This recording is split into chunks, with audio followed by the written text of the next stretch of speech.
Y'all watch this. I mean, they have nothing else to do. I'm talking about these witches and warlocks. They have nothing else to do. They got a lot of time on their hands to make Satan happy. Watch this video. Splits churches. There's three teams that split Baptist churches. There's a sex scandal team, and that's usually a 15 or 16-year-old girl sleeping with the Baptist preacher or the minister of music or the minister of youth. Then there's also a monetary scandal, and there's a gossip scandal. My team did the gossip scandal. Now, you're not going in there by yourself. You have a whole team of people that work on this, and you're working multiple churches at the same time. So let's say you go in, let's say that I'm the person that goes in. I'm going to be the main person here, but that doesn't mean I'm working alone. There could be 20 people going in. When I show up in town, and I've got a bank account that has $87 million in it. And the bank president is also a Baptist. And we already know all this stuff. Research has been done. We've studied these people in advance. You've got a schedule, you've got a schedule to follow. You go in, you've got a nice car, you just bought the most ostentatious house in town, and you tell them you're looking for a new Baptist church to join. So he invites you to join his church. So you go in, and before you get there, he's already let everybody know. This guy drives a Lamborghini. He's got $87 million. He just bought the Brewster house. It's like that eyesore back, wherever it is, but it's gigantic and he's got money. We should make him an official member of one of the committee. Baptist churches are run on committees. So you go in, and your very first day of meeting the committee, you hear the president say something, but you notice that the vice president rolls his eyes when he said it. Now, you're trained to pick up on this stuff. You're trained to know who doesn't like who. Like, the majority of the time, the president is a voted in position. So most likely, the president won and he appointed the vice president. The vice president was probably also running for president, and he lost. But he had some good ideas. So the president assigns him the vice president position. But the vice president has resentment, because once you're in this position, it's for life. And the only way you can move up is he has to either move, quit, or die. You can't kill him, so you have to bide your time until he leaves. And that might not be for 30 or 40 years. So you're stuck playing second fiddle to this guy, wishing that he would leave. So I go out and I hang out with the president. He takes me out on his new bass boat. And he tells me, well, this guy believes this and this, but, and I think he's kind of lazy, but it's all good. So it's all good is his catchphrase. I pick up on that. And he says that a few times during that trip. It's all good. So then when I go hang out with the vice president, we hang out for a little bit and I say, hey, I'm new here and I don't want to cause any trouble. There's a lie, because I do want to cause trouble. But I tell him, I was talking to the president and he said this and this about you, but it's all good. Now, most likely what I just said is a complete lie. He didn't say that, but the vice president thinks he did, because I ended it with, but it's all good. And the president uses that phrase all the time.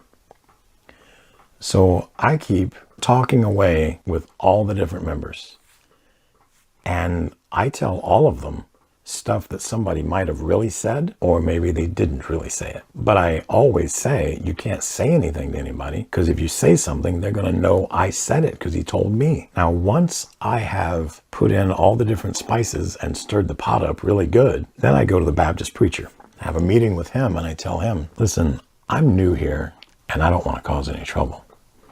But this is what's going on in this committee that you put me on. This person says this person says that, this person's doing this person's doing that. And I'm not sure what's going on here. I don't know what I should do. The Baptist preacher thanks me for coming to him and telling him these things. And then, he's a good shepherd. He's going to have to go behind my back and ask them all if they really said these things. Well, the things that I tell him are all true. I don't lie to him. No, I tell him I don't want to start any trouble there. That's a lie. But every quote I give him is an actual quote. So when he goes behind my back and talks to all these people, they all confirm. Yeah, we said that.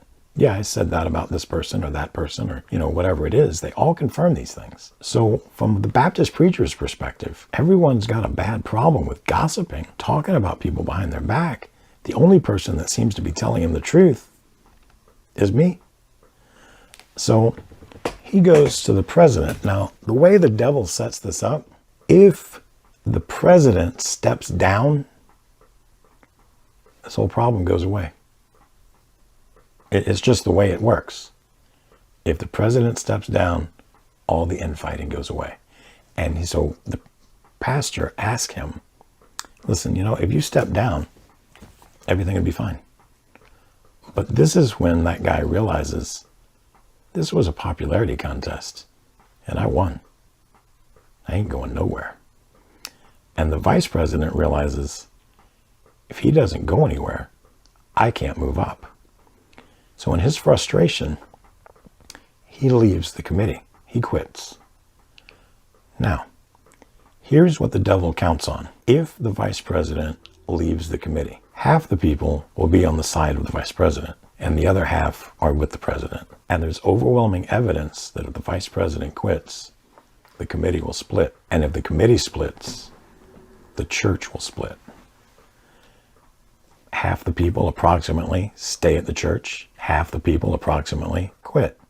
Now, it could be more or less of 50%, but that's pretty close. The people that leave are going to try and start their own church. If that church is not up and going in 1 year, it's never going to be up and going. The people that stayed are never going to grow because on Sunday or Monday, Sunday you go to the Baptist church, Monday you're at the water cooler. Where'd you go to church yesterday? Such and such Baptist church. Oh, you don't want to go there. They had a scandal. Well, now you have to quit because there's a scandal there. The people that left, they can't get one going because they have a scandal attached to them. So some of those people, if they get a church going, that's never going to grow.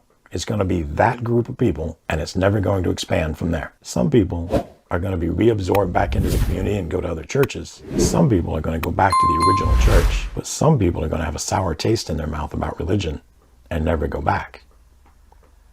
Satan goes for the split.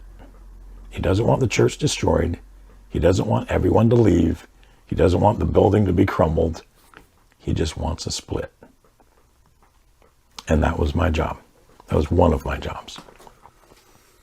There was an art to doing it. If you did it right, when you left, you were still the good guy.